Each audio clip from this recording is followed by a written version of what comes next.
നടക്കടോ. Sir ഒരു പുതിയ project ചെയ്യുന്നുണ്ട്. നല്ല പ്രോഫിറ്റ് കിട്ടും. നിങ്ങളുടെ ജോലി നിങ്ങൾ കറക്റ്റായിട്ട് ചെയ്താൽ മാത്രം മതി. മനസ്സിലായോ? അവസാനം വന്ന് അത് ശരിയല്ല, ഇത് ശരിയല്ല എന്നും പറഞ്ഞേക്കല്ല്.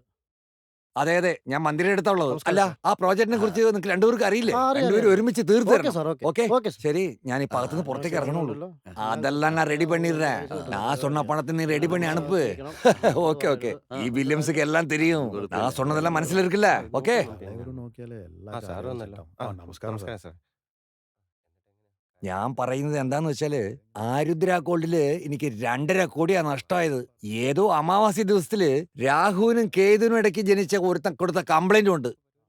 പണത്തെയും വാങ്ങിയിട്ട് കെട്ടിയിരിக்கிற വേഷ്ടിയെ തൂക്കിയിട്ട് തൊങ്കര സാമാനം എടുത്ത് മേലൊടിക്ക് കത്ത് തരാതെ ഈ വില്യംസിന് ആ 2.5 കോടി മൈജി പോലെയാടാ. കൊച്ചിനില് ഒരു പുതിയ വില്ല പ്രോജക്റ്റ് വന്നിട്ടുണ്ട്. നമ്മുടെ ഖാദറിനും മിനിസ്റ്റർക്കും സംബന്ധമുള്ളതാ. നാടും ലോകവും തള്ളയും തന്തയും പെണ്ണുങ്ങളുടെ മണവും മോന്തിക്കൊണ്ടിരിക്കുന്ന മാനം കെട്ടവനാ ഈ മിനിസ്റ്ററും MLAയും.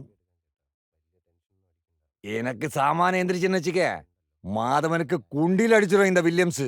அதவனுக்கு சொல்லி புரிய வை. ஆமாமா. சரி சரி சரி சரி